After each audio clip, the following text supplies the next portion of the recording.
Okay, this is GEO 420, April 30th, 2020, the final lecture.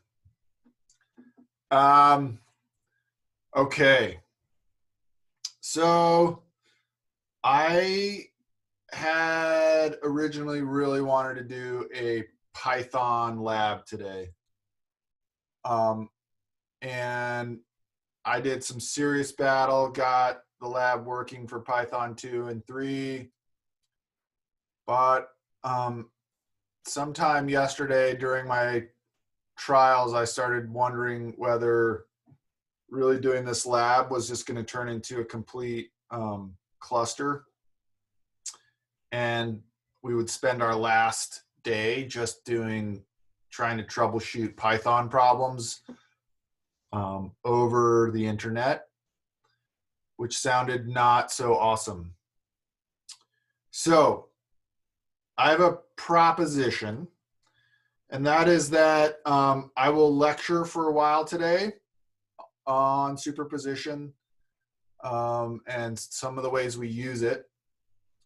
Then the last half of the class will basically be review. I have a bit of a canned review, and then you guys can ask questions, and we'll talk about the final. I have posted the Python lab.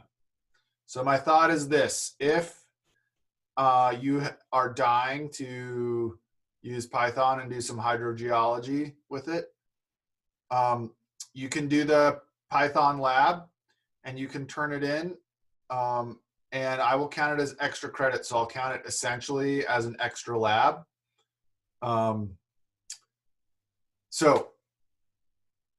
If you want to do the Python lab, you're excited about it, it's up, it's on Moodle.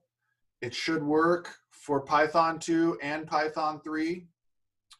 The only caveat is that depending upon the version of Python that you're running, the input file that we open that has the data, that is specific to your version of Python. So I've uploaded versions for both. I've uploaded data files for both versions of Python. But you're going to have to change the script to point to the right input file for your particular version of Python. So if you want, there's an extra credit opportunity. Do the Python hydrogeology lab, turn it in. I'll count it as an extra lab, so it'll be worth, you'll be able to get more points than 100 points for the labs.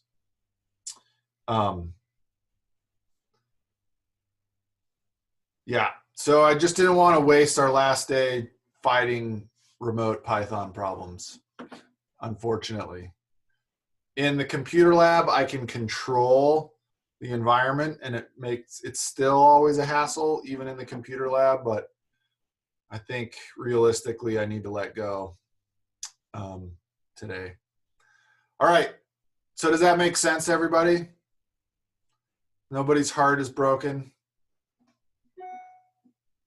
You can still do it. It's pretty self-explanatory. And if you're a Python wizard, it'll take you probably 15 minutes, and it's extra credit. Okay. All right, if that's the case, then I wanted to do a little bit more lecturing on superposition and how we use it and take advantage of it in hydrogeology. So I'm going to share my screen.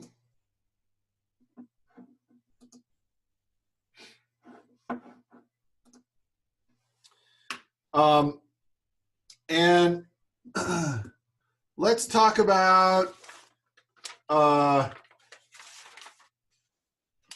we use superposition. So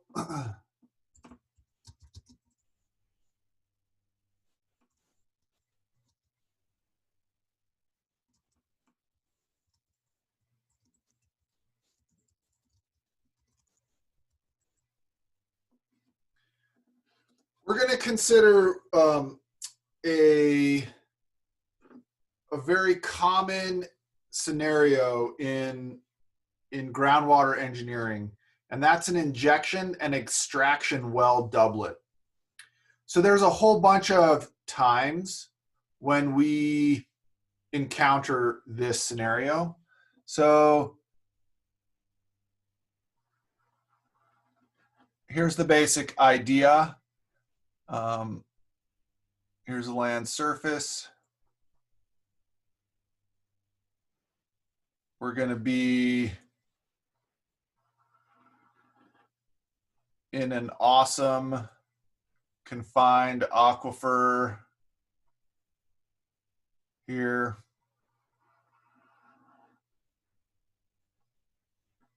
Of infinite extent. And the great part about that is that we can use the Tice equation. And we're going to have a well here.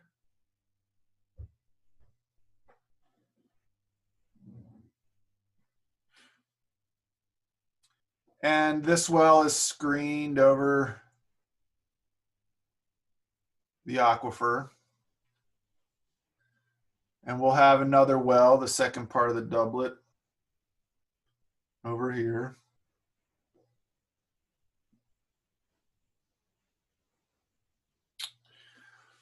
Okay, so this well here is injecting water.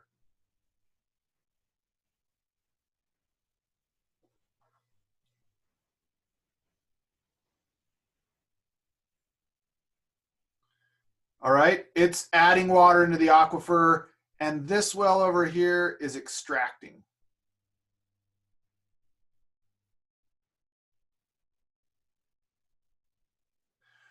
And there's a whole bunch of scenarios where we might have this kind of a doublet.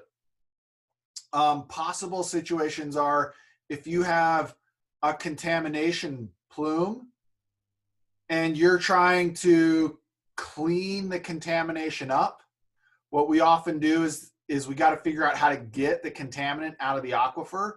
So we'll inject and push the contaminant through the aquifer to our extraction well, where we can pump it up and clean it. All right. Another place this gets used is in geothermal energy production. So we'll inject cold water down deep in an aquifer. As it travels through the Earth's surface where it's hot, or through the earth where it's hot, it gets heated, and then we pump out hot water. We extract the energy out of it and then re-inject cold water. All right, so these things are really common for contaminant cleanup.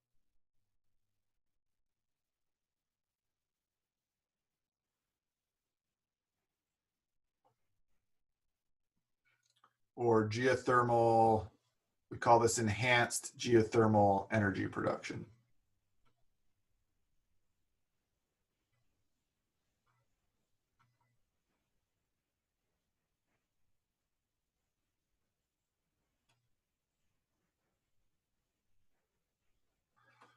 All right, so we may be interested in understanding what the water or the water level inside our aquifer configuration is after or during this as a result of this injection and extraction doublet. So I'm going to first start off here with our initial water table height, or not water table height, initial water level inside the confined aquifer. All right, looks something like this. So this is our initial water level. All right, and we've talked a lot about how an extraction, during extraction, we create a cone of depression. All right, so we drop the water level in our well, and then we have this cone that extends out.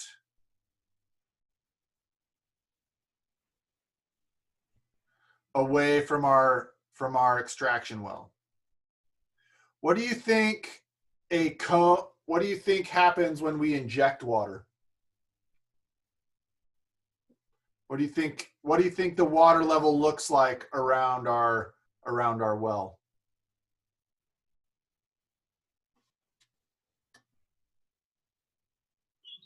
Is it the reverse? Is there like a cone of injection? Yeah, we call it a cone of impression. All right. And the basic idea is it's exactly like a cone of extraction. It's just the opposite. So here we would have this cone of impression where our water level is higher inside the ejection well. All right. All right, so we've got these two, we've got a cone of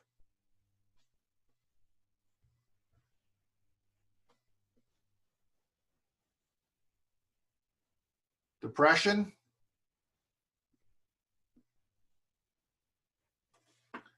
And we've got a cone of impression.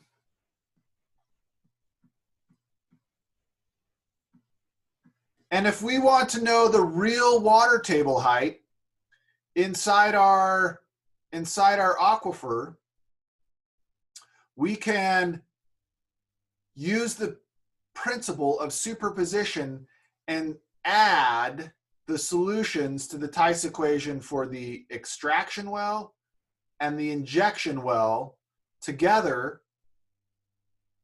And what they'll look like is we'll get some water level. Out here, there's no effect of the cone of impression, so the water level will follow our cone of extraction. And then as we start to get to the influence of the cone of impression, they start to add together, all right, until we get to a point here where it's only controlled by the cone of impression. And this zone in here is where the two interact. All right, and here, right here, we're adding the two solutions together. All right, and so we have this point here where there's zero head change, and that's because we're extracting and injecting, and those two solutions are canceling each other out. So this is the zone of the interaction between the two solutions.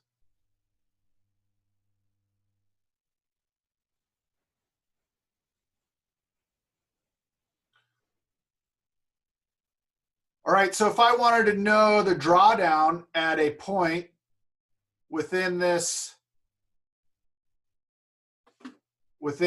zone of interaction, all right, if I wanted to know the drawdown, I can use my principle of superposition to say the total drawdown is equal to the drawdown from my injection well, which is sort of a negative drawdown or a water level rise, plus the drawdown from my extraction well. All right, and this point here is R sub I from the injection well and R sub E from the extraction well. So I can use the Tice equation to figure out, say, S sub extract. That's equal to Q over 4 pi T W sub U WU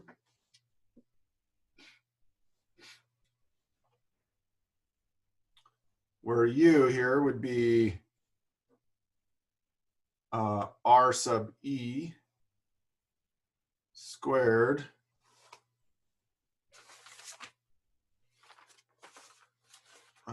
what is it? S over big T, little t, and I think there might be a 4 in there.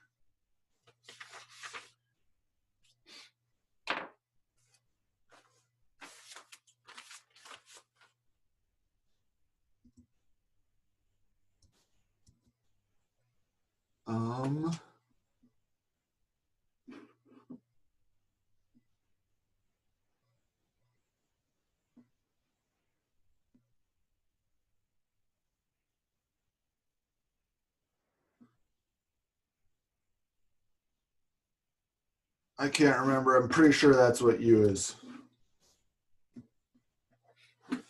Let me look at my notes.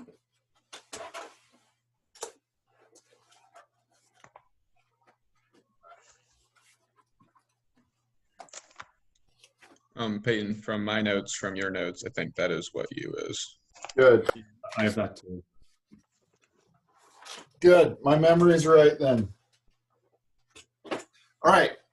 So I can calculate the U for my extraction well. I get WU. I can calculate the drawdown for the extraction. All right. Then I can calculate the drawdown for the injection as Q injection 4 pi T W U, where here U would be R sub I squared S 4 T over T. All right. What do you think Q injection, how do I handle an injected discharge?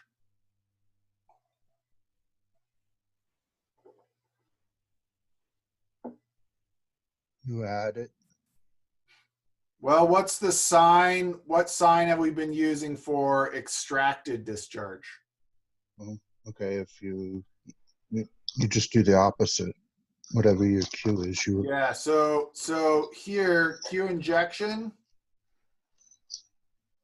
would be less than 0, all right?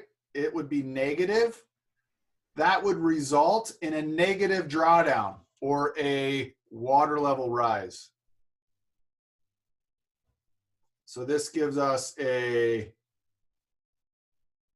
S injection, which is less than 0.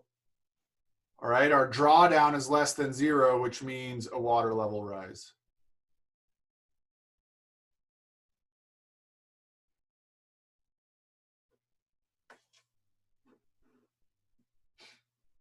All right, and then we can just, to figure out the total drawdown at our site, we just add these two, all right?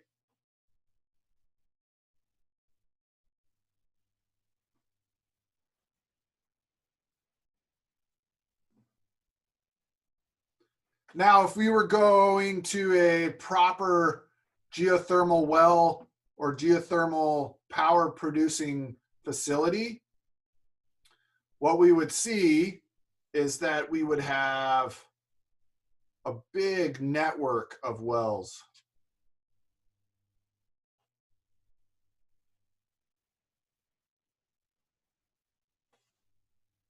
So in a geothermal power plant,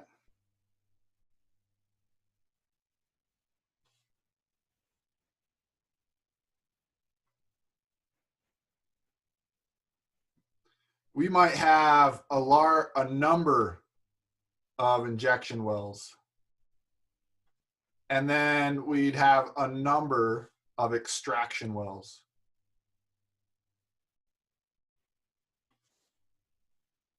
So these guys are extraction wells.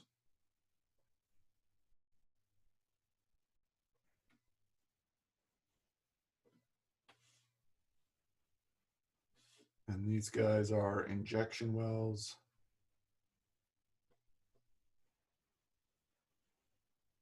And we could figure out what the water level is at any point within this well field by just adding all of the Tice solutions from each one of these wells.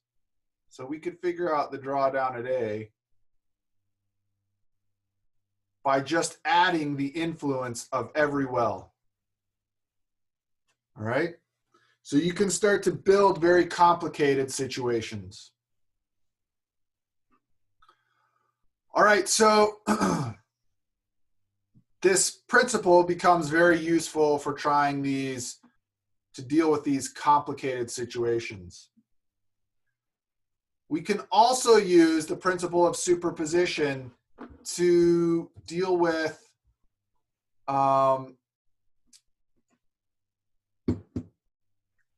boundary conditions that are different than what Tice derived his solution for. So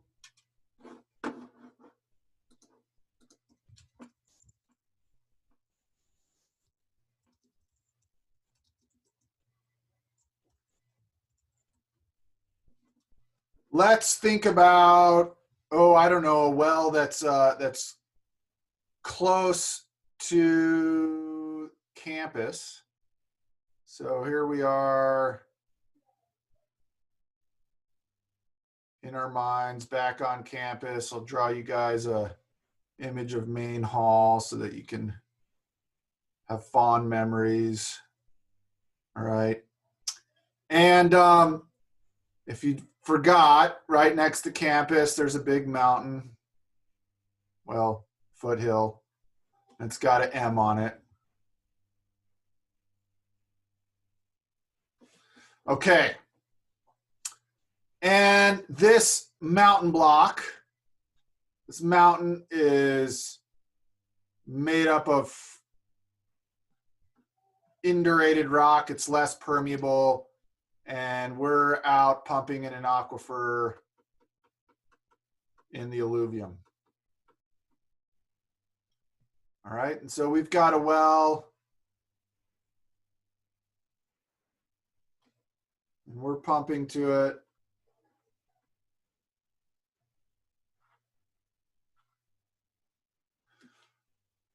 All right, and so we have some initial water level here. And we start extracting water and we drop the water level. So here's our cone of depression at some time T1. And then this water level continues to drop and the cone starts to expand.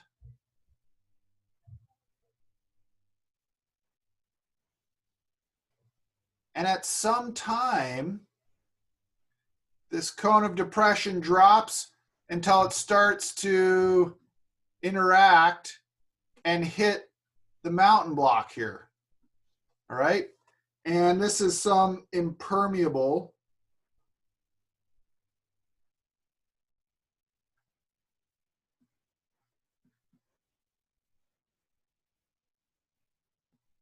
barrier.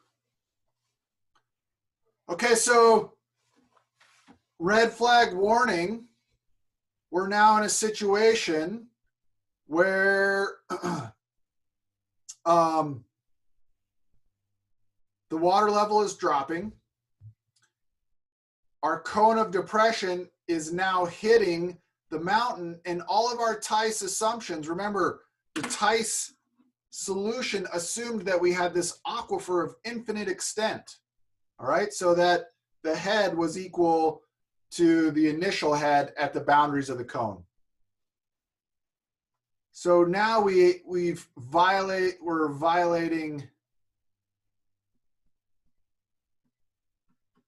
the Tice assumptions.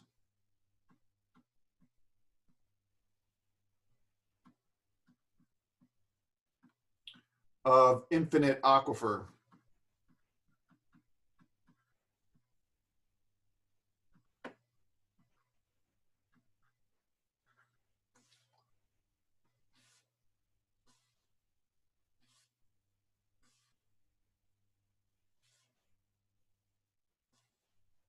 What the heck?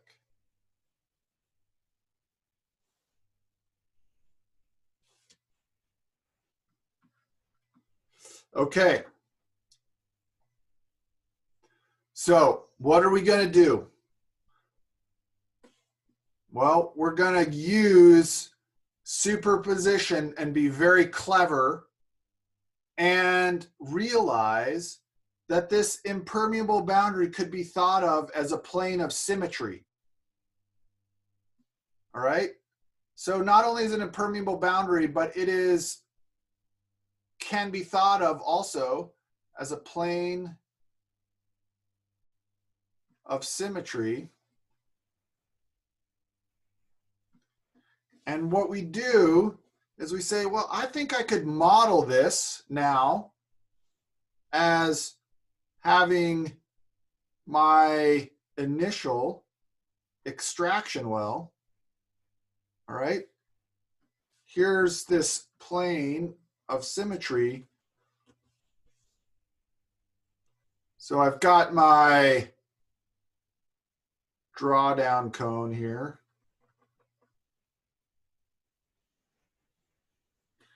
But what I've done is, what I'm going to do is I'm going to add this imaginary image well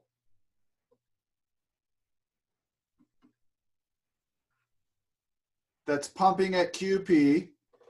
All right, this is an imaginary well.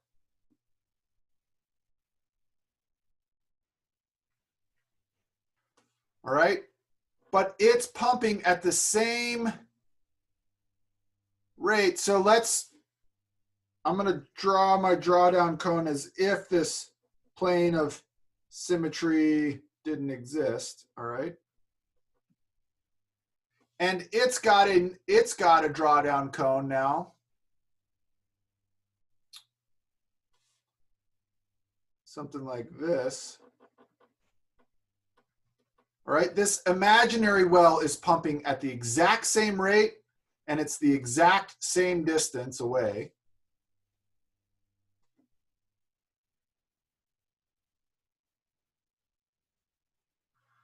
And even though that doesn't look the same, it is. All right.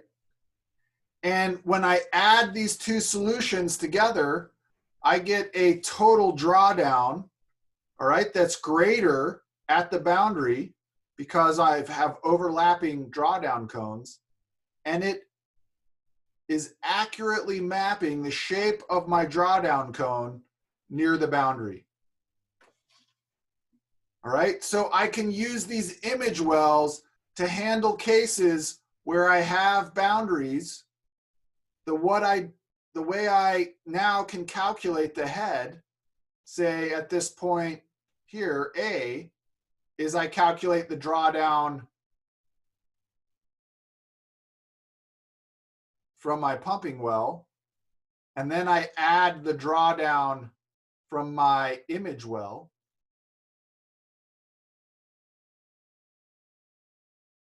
All right, so my drawdown at A would be the drawdown from the real pumping well, plus the drawdown. So the drawdown from the pumping well at A plus the drawdown from my image well at A.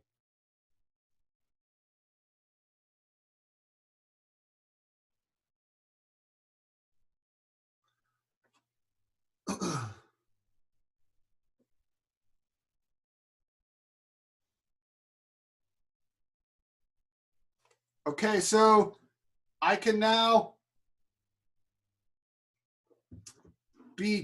play tricks with my Tice solution to handle problems where I don't have an aquifer of infinite extent. There is a boundary that's not allowing recharge or flow across. I can put an image well, this imaginary well over here. I can add the solutions of these two together, and I properly account for this boundary. All right, there's another similar idea, and that is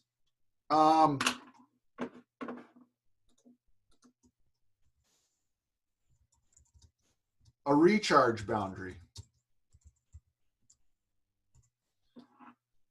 Okay, so let's think about the situation where you become a famous hydrogeologist and you make lots of money and you have a nice house.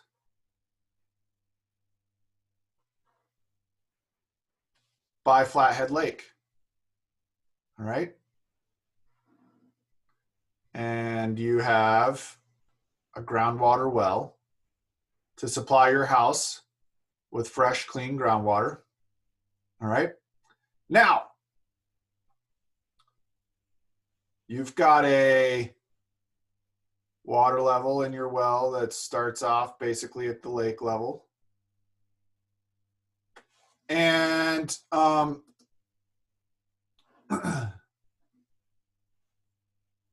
you start pumping and you have a cone of depression, all right? And it starts off small, but over time grows, all right? And at some time, it starts to interact with the lake.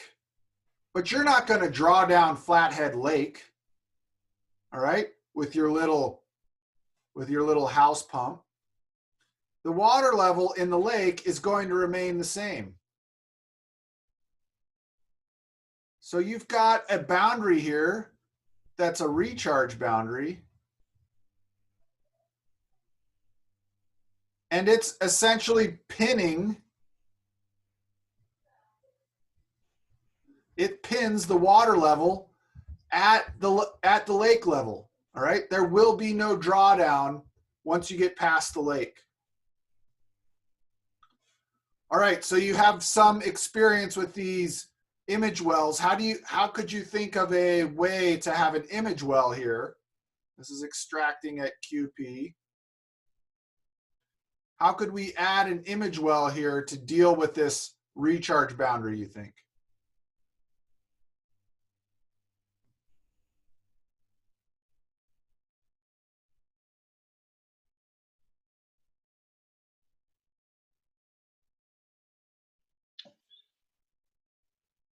An image injection well? Right, so let's put an imaginary injection well over here, the same distance away from the lake boundary. So R. But now this one is injecting at Q sub P. All right, so a recharge boundary.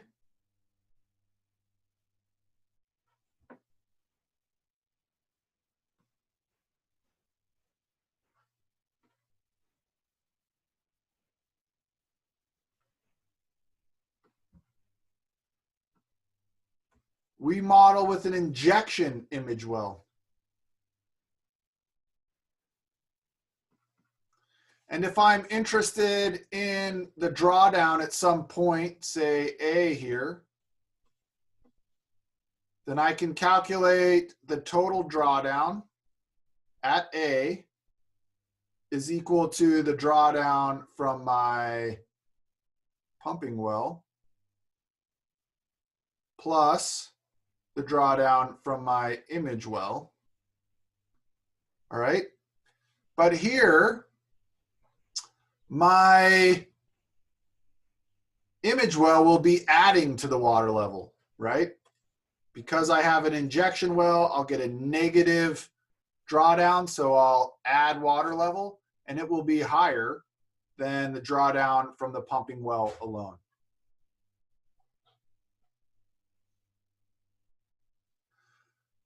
Okay, so now there's all kinds of recharge boundaries, and a really common one in Western Montana, we can start to use superposition to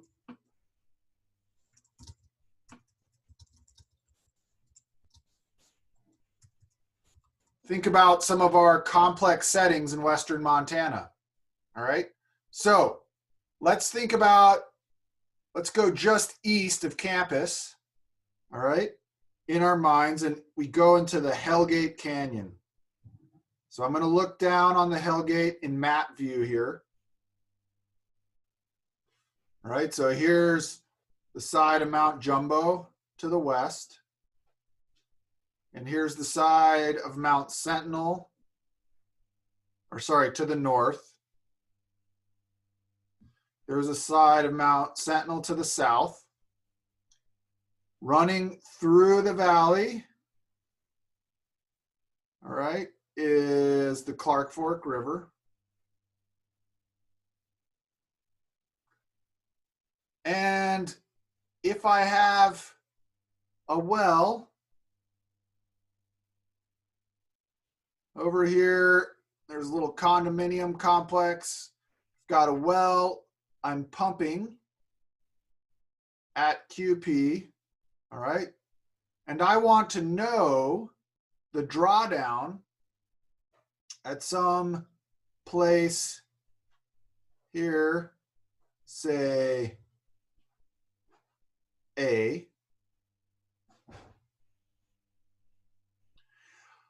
I now have a complicated aquifer system. My drawdown cone could potentially be interacting with this mountain front and interacting with this river. So how would you use image wells here to deal with this setting where I've got a mountain front and a river? How could you figure out the drawdown, say at A here, by using superposition and image wells? What do you think you need to do? Use 2 image wells, 1 injection and 1 drawdown Okay, where would you put the injection well? by the river. How far from the river and where? Right along the boundary, like you did with Flathead Lake. Or no, in the river, sorry.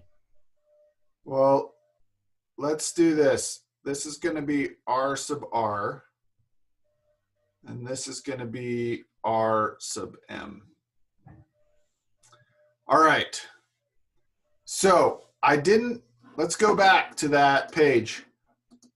I didn't put the image well right at the boundary. No, I you put put it it on a the other side. reflected distance away from the boundary.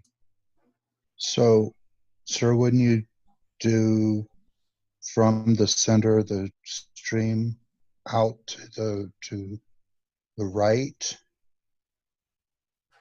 That the same distance as R sub R? Yeah, so here we've got this imaginary well. All right. It is R sub R.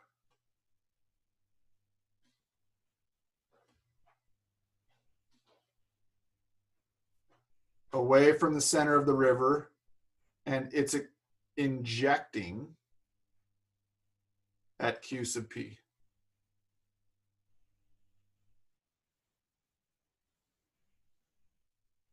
All right, how do we handle the mountain front then? I mean, Reese suggested that we need an extraction well. Where are we going to put it?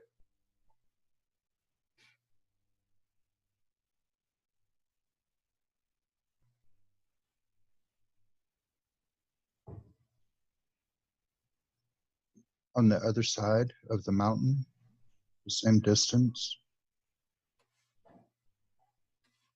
So R sub M from the mountain block. We have an extraction well, and it is pumping at Q sub P.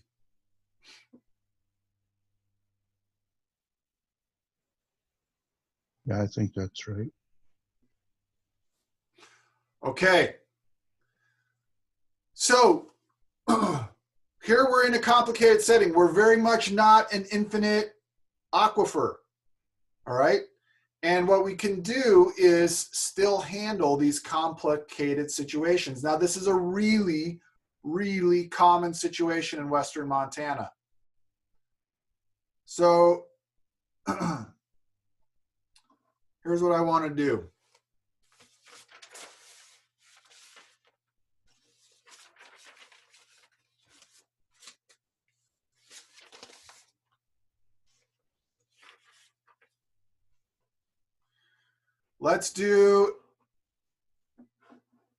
We're going to do an example problem. And I'm going to break you guys up into groups, and you guys are going to work out the drawdown.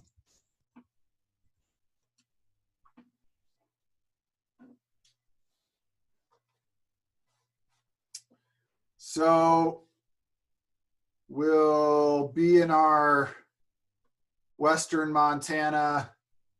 Actually, I'm going to move us. We're going to stay in Western Montana, but we're going to move over to, I feel like being on the east side of Flathead Lake today. All right, and so if you haven't been there, someday you should go because it's magical. And here's the way it works. You've got Flathead Lake, all right, this big, huge lake. And then you've got cherry orchards.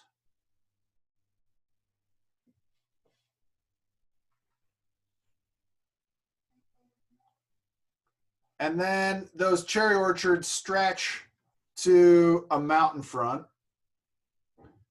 which is basically the north end of the Mission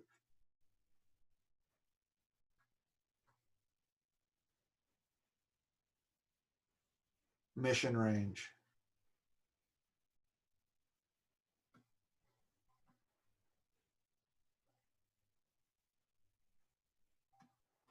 All right, and this is our cherry orchards.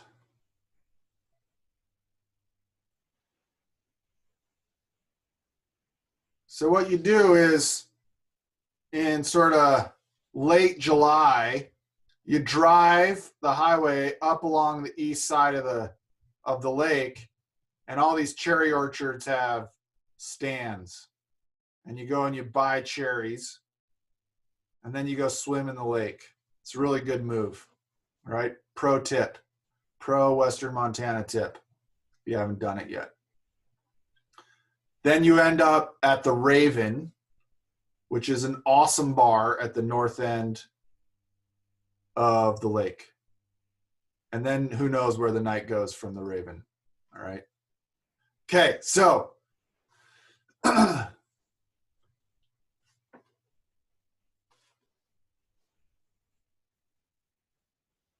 we've got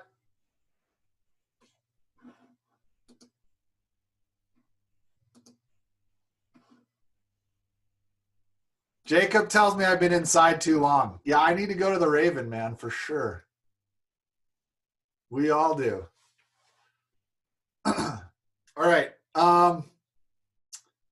We are pumping here at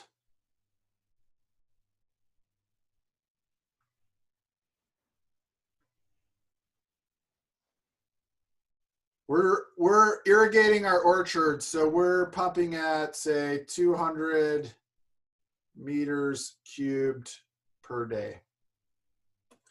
All right, and our aquifer has a K of 1 times 10 to the minus 5 meters per second, and a storativity of 1 times 10 to the minus 8.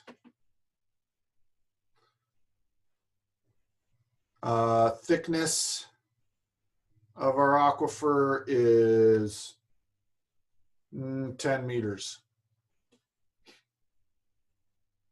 Okay. Now we're pumping here somebody just bought a new house and wants to know what the water level at their house is going to be here at point A. All right. This distance here is 200 meters. The distance from the well to the mountain is 500 meters. And this distance here is 100 meters.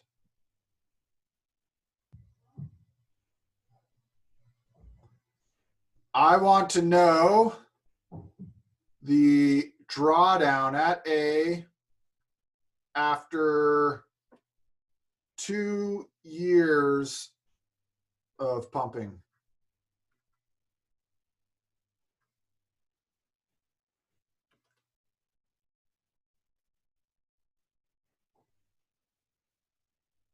All right, so I'm going to break you guys up into groups. How many people we got today?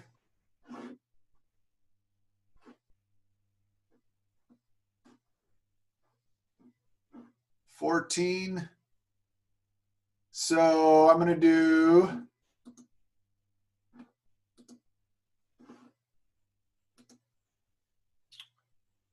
I'll do 4 groups. All right. And we'll take 15 minutes for you guys to calculate the drawdown at A from us irrigating our cherry orchards for 2 years. Make sense? Think you can do it? All right, I'm going to send you into breakout rooms, and here you go. 15 minutes.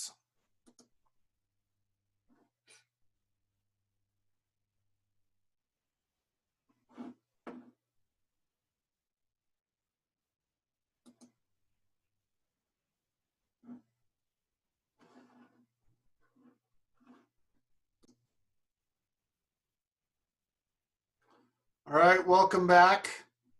Did you guys calculate a drawdown? No? I see a no. We got stuck. How? What happened? Got 2 of 3 so far. Not quite at all 3. We So were trying what was your approach? Where'd you get stuck? where to put the wells, the imaginary wells. Okay, where should we put these imaginary wells? Where do you think? One in the lake. All right, Yeah. how far away from the lake boundary? I'm not sure. It's 500 to the mountains, so maybe like 500 out from that same well. So 300 into the lake. So what we want to do is think about what is the plane of symmetry here. All right, it's right here. And what is the distance of this well from that plane of symmetry? So are you trying to share your screen? Oh yeah. Let's do that. Okay, so the plane of symmetry for the injection well is the boundary of the lake, all right? And so what you need to do is reflect the well across that plane of symmetry. So how far away from the boundary of the lake is the well? Well, you have the well to the lake is 200, so it's going to be an additional 200. Okay, so so if I reflect across this boundary, I'm going to have an injection well here, 200 meters from the lake boundary.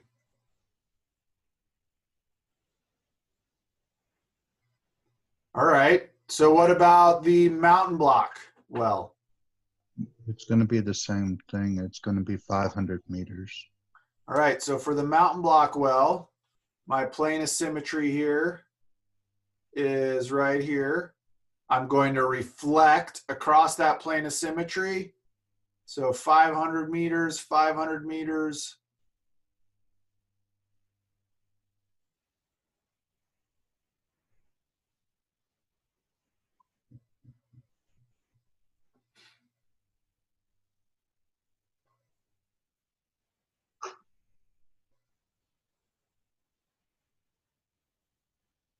All right.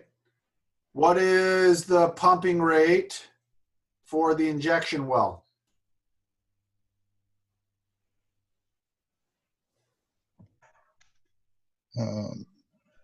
Negative 200 meters Right. cubed per day. Okay, so this guy is negative 200 meters cubed per day. What's the pumping rate here for the mountain well? It'd be positive 200. Okay, so this is pumping at 200 meters cubed per day.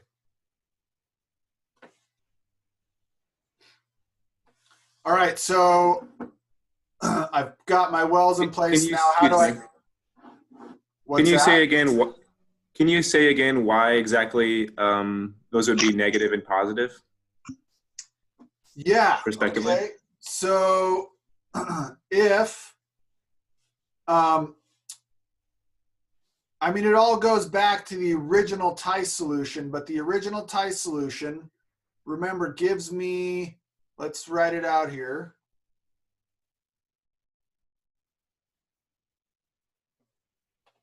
The original Tice solution was the drawdown, S, is equal to Q over 4 pi T integral of U to infinity e to the minus U over U du. All right, and this we also called the well function, W sub U, or WU. All right, now, in this equation, Wendell, drawdown, what is drawdown? You guys remember? It's like how much the water level has gone down. Yeah, It's the it is depression in the well. the initial water level minus the new water level, all right? So this is H sub I minus H naught, all right. And we said Q was the positive pumping rate. That's how much water we're extracting from the aquifer, all right? And in that case, Q is positive. When Q is positive, H sub T, when Q is positive, I'm pulling water out of the aquifer. My head at some time will be lower than my initial head, and I'll get a positive drawdown, all right? Now, if I am injecting water into the aquifer, all right, then I'm doing the opposite thing. My head at some time, T, is going to be larger than the initial head, all right? So my drawdown needs to be negative, all right? And so my pumping rate needs to be negative. All right, so that's why an injection well, the way the Tice solution works, an extraction well is a positive pumping rate because we're pulling water out, and an injection well is a negative pumping rate because we're putting water back in. And you can think about it as an injection well is going to give you a negative drawdown. That means your water level is going to rise, whereas a pumping well is going to give you a positive drawdown. That means your water level falls from the initial value. All right, so this, you have a injection well here because you're gonna keep the water level at this boundary. You gotta keep it pinned to the same, it's gonna stay the same. So you gotta inject at the exact same rate from the exact same distance as you're extracting, so that the two cones cancel out along the boundary of the lake and equal to 0 drawdown.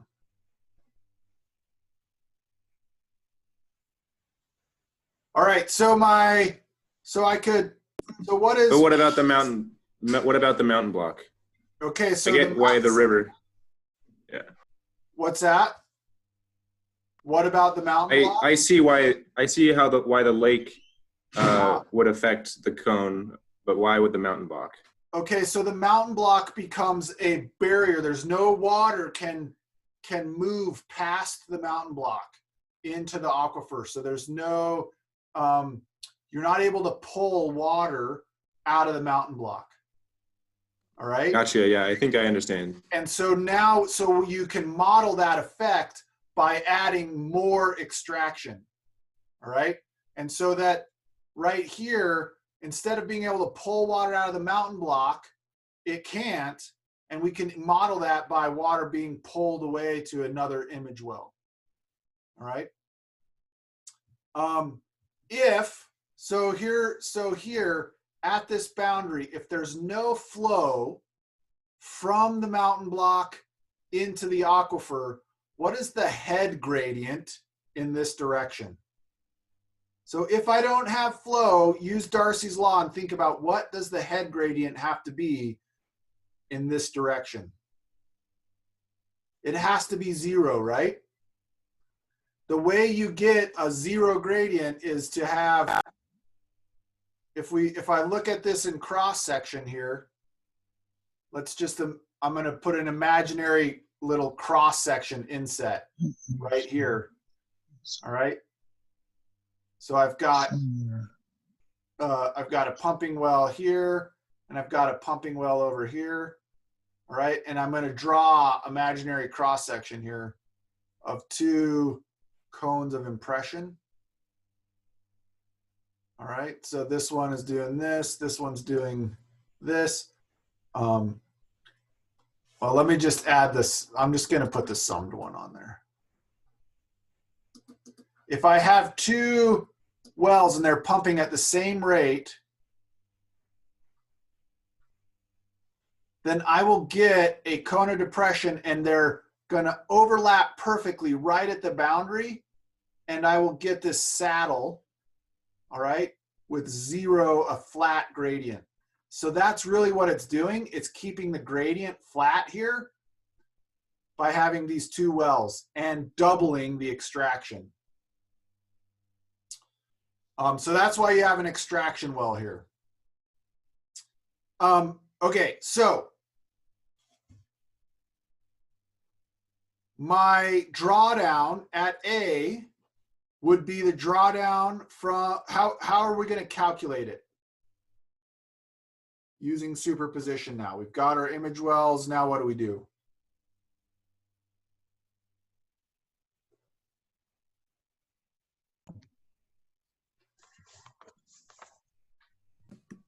Just add all 3 of them up. Calculate all 3 of them and then add them up. Okay, so I've got S from the pumping well.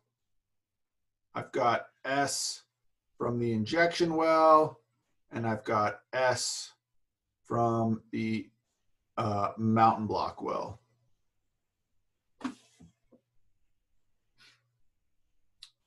All right, so each one of these, S sub P, I can find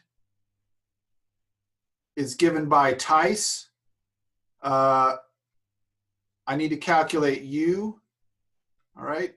So what would U be for the pumping well? This guy.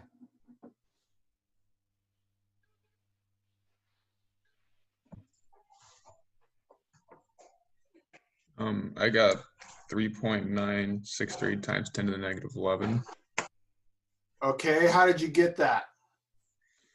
The radius, which was 100 to A, and then times the storage or storativity, which was 1 times 10 to the negative 8.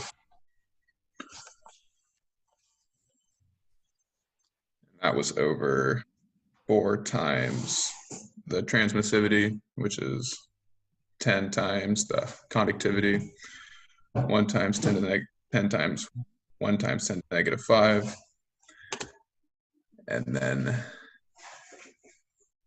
I times that by the time in seconds, which was 6.307 times 10 to the negative 7. I'm sorry, 10 to the 7.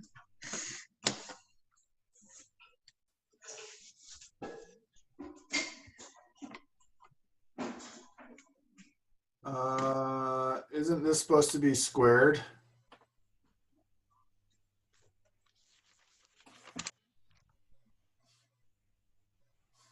Yes.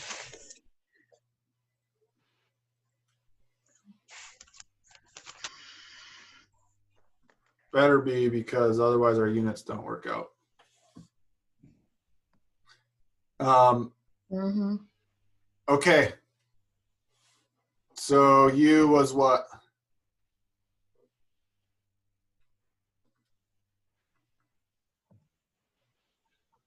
Well, I forgot to square it, so my number is wrong. All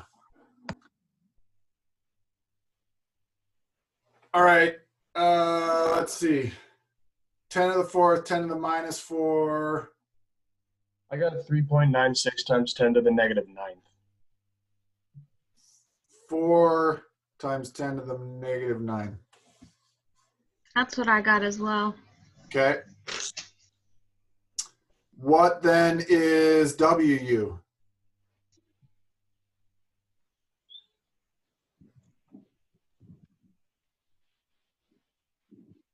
Did you guys look it up? I got 18.8. I used some code I wrote in R, but I could be. Did anybody look it off. up on the table? Or are we going to believe Andrew that he doesn't have bugs in his code? Yeah, I think that's that's what the table says too. Okay. Andrew's code does not have bugs. 18.8. All right. So what'd you get for the drawdown?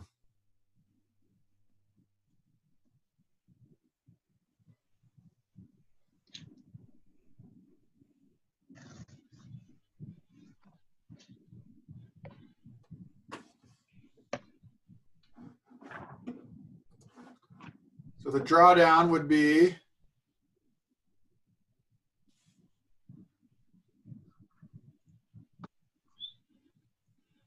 Q over 4 pi T times WU. All right. So what was Q?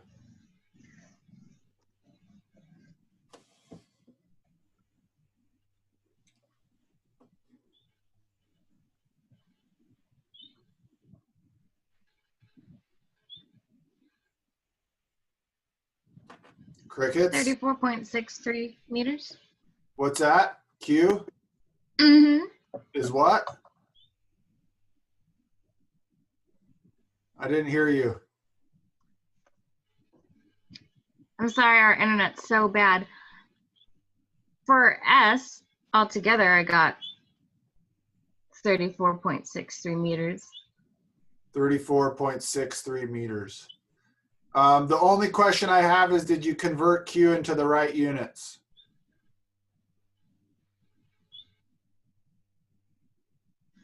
I left it as it was, and I converted everything else into days. Okay, as long as you made everything else the same unit. So you got 34 meters. Anybody else get another number?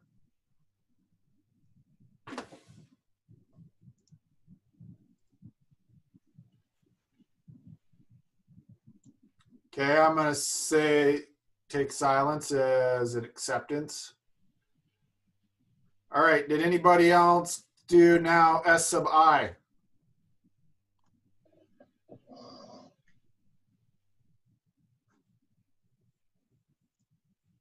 No. Nobody?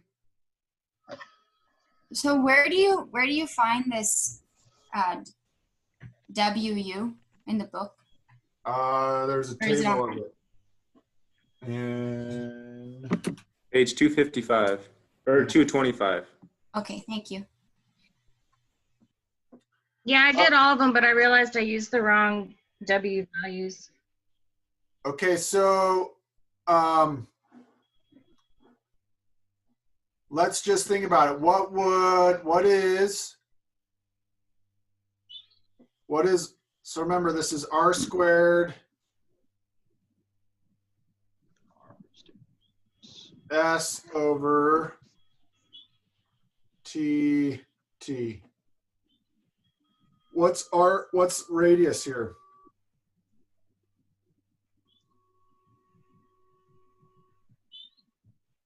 So would that be your distance from point 500? A? Yeah. That's your distance from point A, which is 100, plus your distance to the water, plus another 200, which was that distance to the water. So Yeah, yeah, it's 500. this total distance here. Yeah. It is the distance from A to your injection well. All right, so yeah, 500 meters.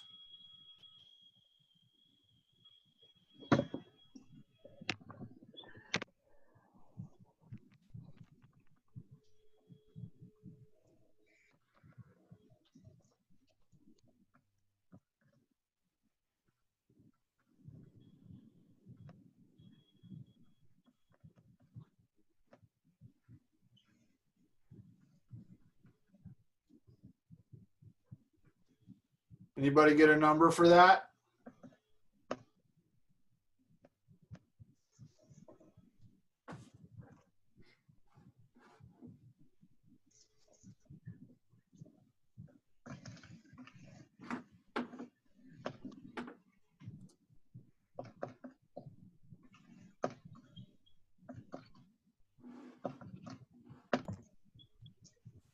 I got Negative 30.7. That's the total drawdown. But what is U?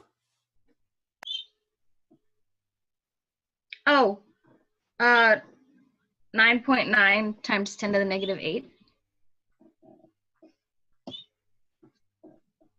And WU?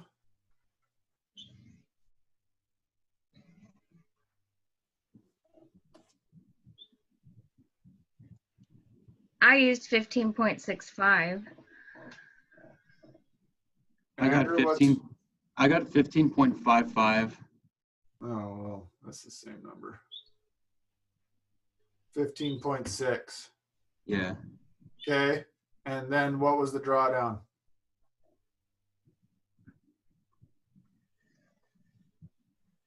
You said negative 30? Yeah, negative 30.7. Okay. All right, one more. S sub M.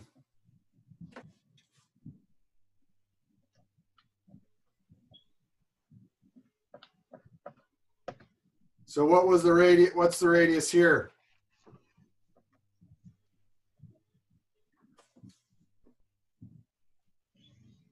$900. Right. So it's 9? yep, 1,000. This total distance is 1,000. Take away 100, 900 meters from here to here. I buy it. Does that make sense?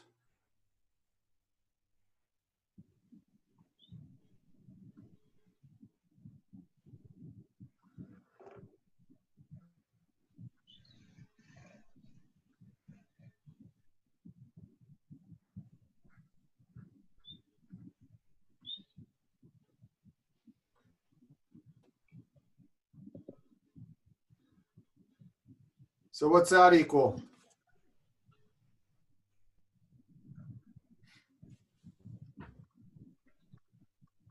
$3.21 times 10 to the negative 7th.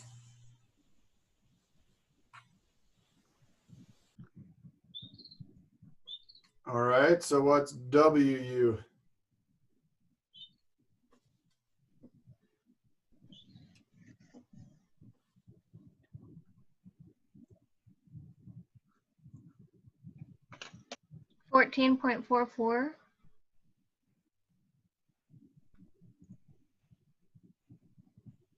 Does that jive with your code, Andrew? Yep, that's all good. Okay. And finally, what's the drawdown?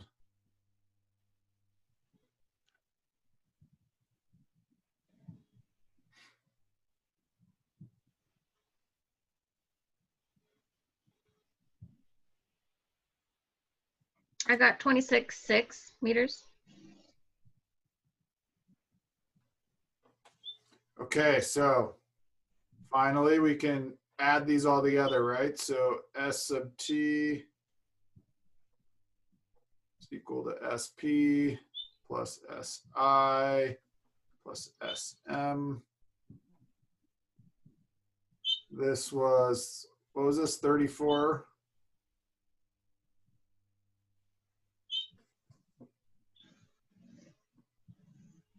Minus 30.7 plus 26.6.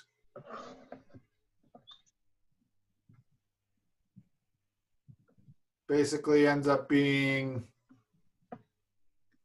30 meters.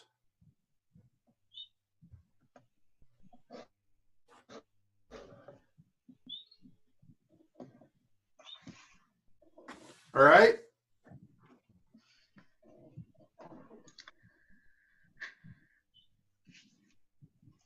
So it's really all it is a function of figuring out where to put the image wells. You reflect across the boundary, all right? And then you just add all the drawdowns from each one of these wells at your point, all right? And we can do really complicated scenarios.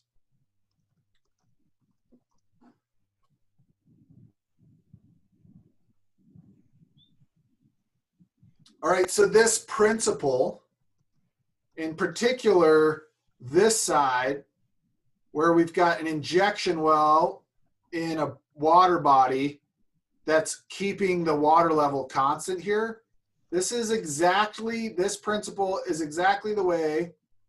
So if you right now want to get a groundwater permit in Western Montana, you have to calculate, you have to show the Department of Natural Resources, you have to make a calculation of how much stream flow you're going to be pumping from your groundwater well.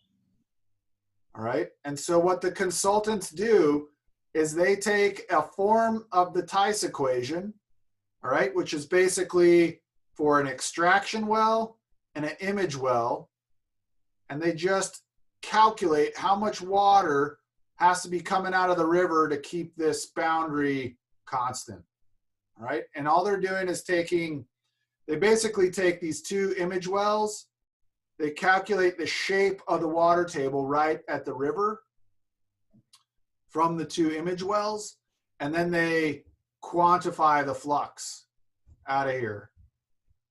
All right, so all it is, the way that water rights applications are done in Western Montana right now, well, in Montana in particular, but in Western Montana, it's more important because we have a lot of these scenarios where we've got a pumping well right near to a water body. We calculate the volume of water that leaves the water body and into our groundwater well by this principle of superposition. All right, that is written into law. That's what you have to do.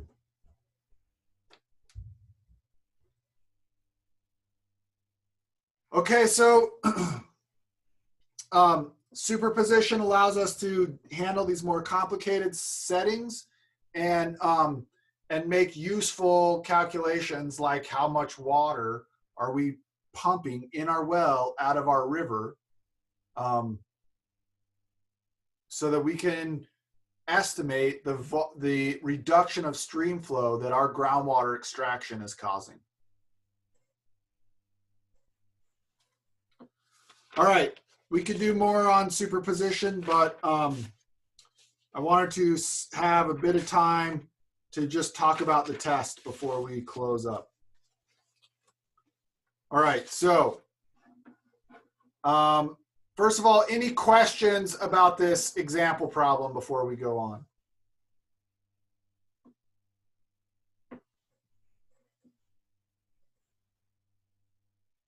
Okay, I'm not hearing any. All right, so I'm going to go back and let's look at the syllabus. All right. So a few things. First and foremost is that the syllabus allows us to see when and where, well, when the final exam is. All right. Wednesday, May 6th, 8 to 10. All right, we're going to deliver it exactly like we did the midterm. All right, so I'll have an exam. I'll open it up at 8. Let's say that we will extend the time to turn in will be 11 o'clock.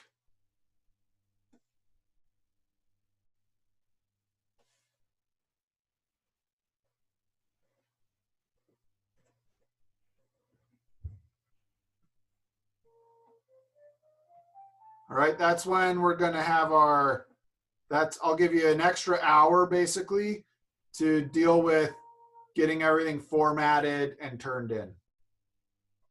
All right. Same idea. I want one PDF file turned in. Just like the midterm, it'll be open note, open book. But just like the midterm, I'm going to tell you that you don't have time to study and take the exam at the same time. All right. So study, be prepared, know where things are in the book or in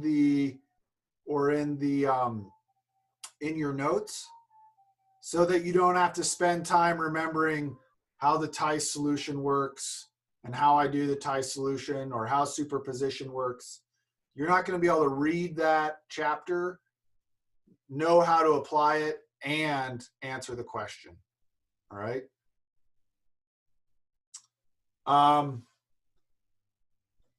Okay.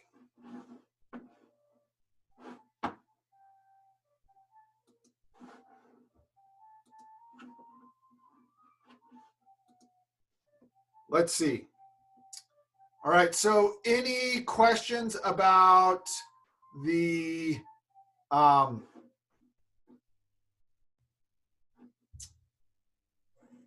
any questions about, the general,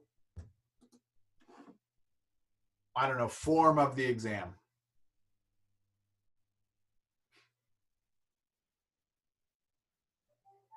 All right, I'm not hearing anything. So the next set of things to discuss then are what's going to be on the exam. Yeah. My question was just, is it weighted 50% to 50% for this content plus the content that's been previously tested on? All right, so let's talk about that.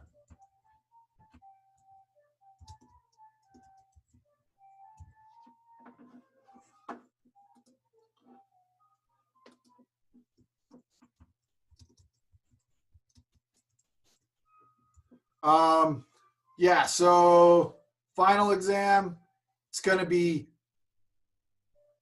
50% previous tests. Whoa, what just happened?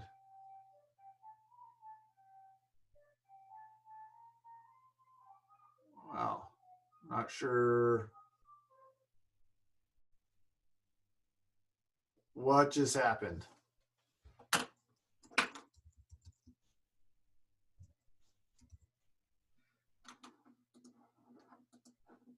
All right, let's try it again.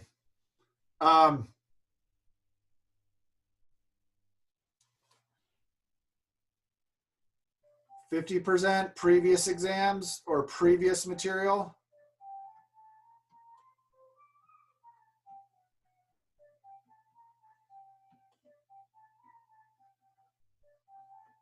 %50 since last exam. So more expected to be more weighted to things since the last exam. All right. And basically since the last exam, we've done fracture flow and unsaturated flow, variable density flow, seawater intrusions, groundwater investigations, surface water, groundwater interactions, and then flow to wells. All right. And finally, superposition. So this last 1, 2, 3, 4, 5 topics on the syllabus, this will be half of the test. And then the other half of the test will be all this other stuff. Now, let's just think a little bit about this. In order to think about, say, groundwater, surface water interactions, well, we need to know like Darcy's law, and we need to know about fluid potential. We need to know about porosity, permeability, hydraulic conductivity. So like, even though, you know,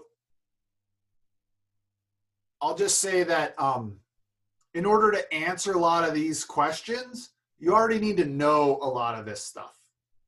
So I would certainly review this stuff, you know, down here, but we've been building the whole time in the class so that by the time we're here, you know, in order to understand superposition, all right, you need to know how water flows to wells and the response of aquifers.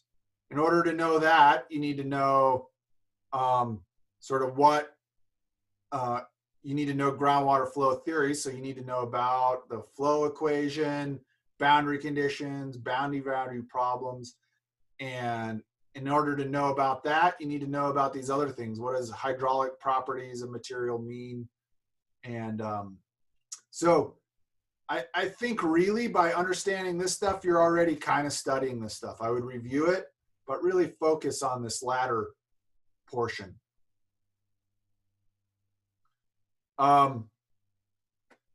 So, you know, useful things to do will be to review all your notes, all right? But really focus in on what we've done since the last exam. And think about, you know, any piece of what we've done since the last exam, whether you don't understand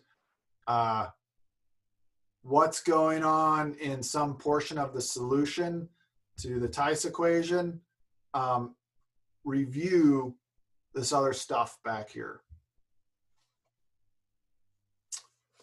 So if I sort of hit some of my main highlights that, you know, my main learning objectives, which you should expect that I'm gonna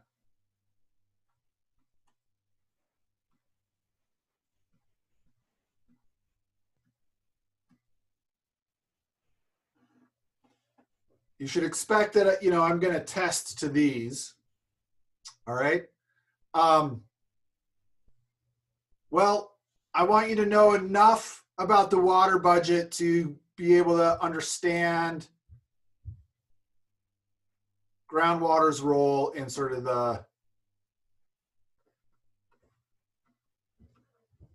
in the hydrologic budget,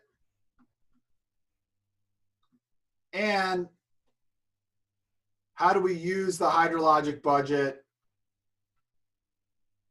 to get at groundwater boundary conditions like recharge.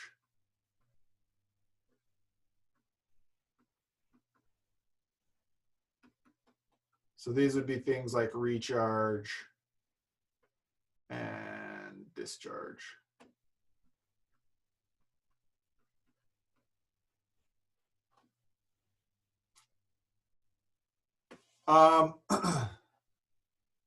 Okay. So a lot of this class has been centered around applications of this guy here.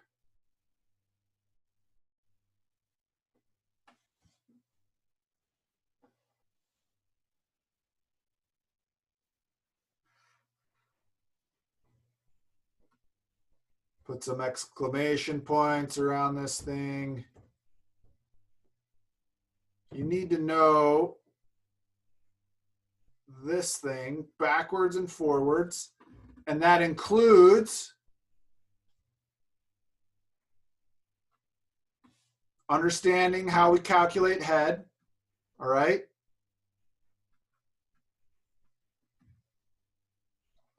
How we calculate this head gradient.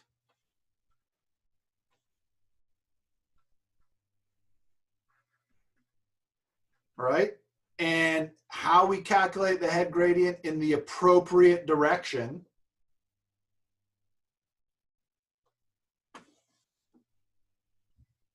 We spent a long time talking about hydraulic conductivity. So what controls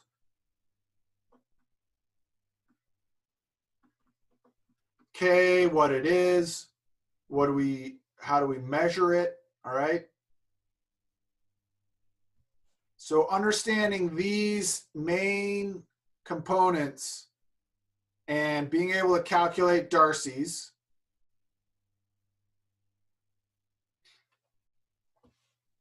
All right. Now with Darcy's, we've done a ton of these kind of problems, but I want you to know the difference between big Q, little q,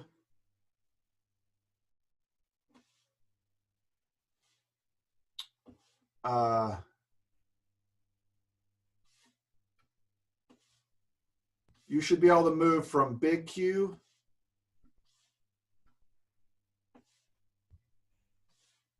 to little q to velocity, all right?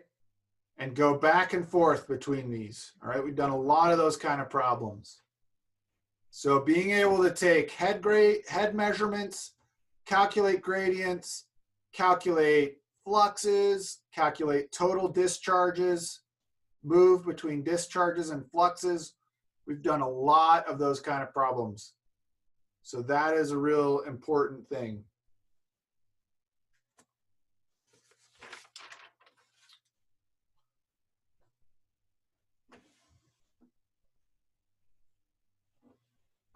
So we have talked since the last exam a lot about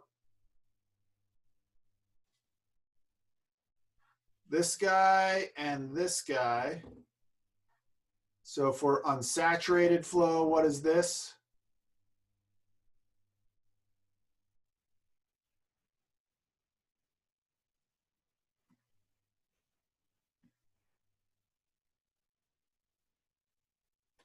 And how does this change for unsaturated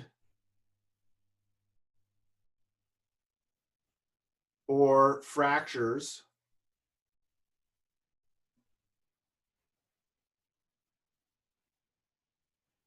All right, so we've spent a lot of time talking about how those situations change, like our pressure head in the unsaturated versus the saturated zone, and how do things like the degree of saturation change my hydraulic conductivity, or the fact that I have fractures change my hydraulic conductivity.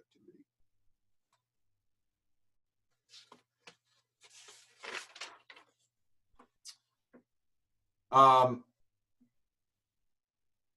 right, another thing that we've spent a lot of time on was the groundwater flow equations.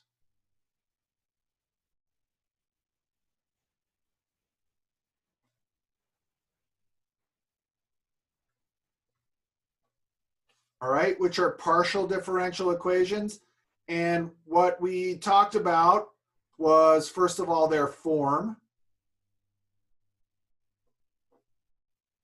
for different settings.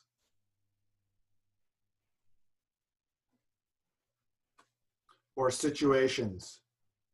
All right, so we learned how to read these things and tell from the form what kind of situation we were modeling, or take the form of the equation and be able to, or derive the correct governing equation for a particular situation. All right, so I will expect you to know these groundwater flow equations for different situations. So unsaturated, saturated, confined, unconfined,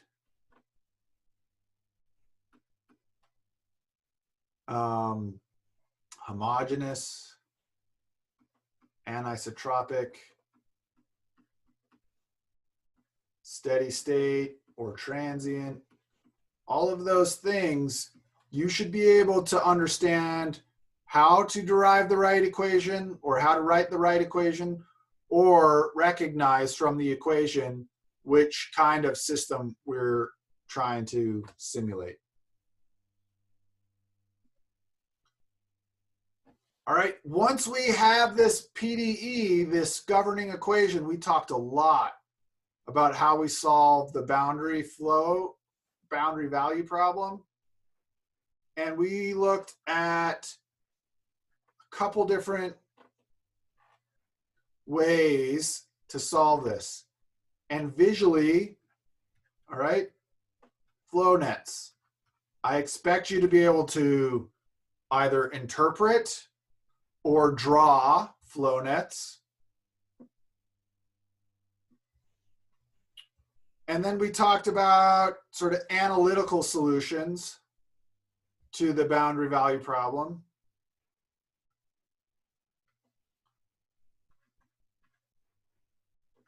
And these are things like well drawdown.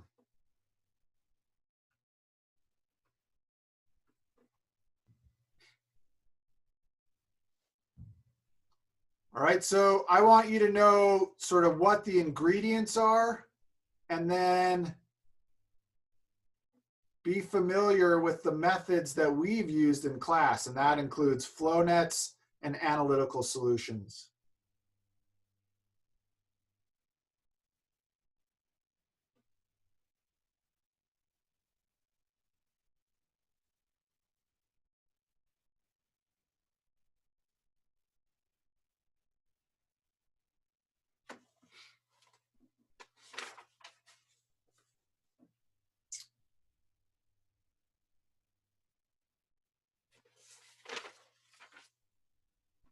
All right, so finally we've spent a fair amount of time since the last test talking about, okay, we know we need these ingredients for the boundary value problem in order to simulate a groundwater flow system. So the final thing that we've talked about is aquifer characterization. So how do we get the sort of boundaries or ingredients to solve the boundary flow problem? So we've discussed methods of measuring hydraulic conductivity, from pump tests to slug tests.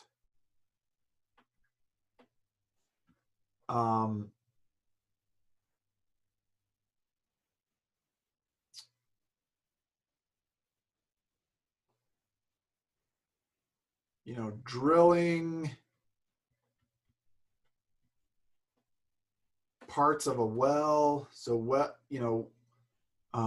construction.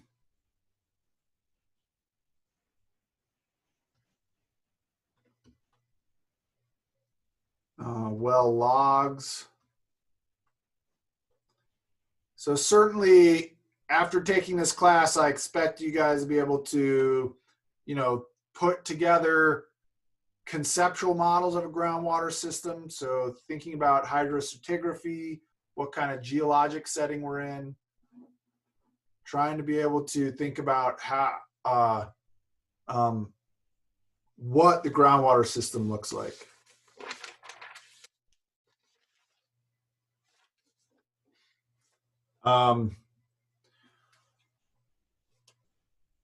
Yeah, all right, so we're just about out of time here for lecture. I have office hours now, so I'm happy to stay online and answer questions from you guys, and continue this review even though we're sort of out of time.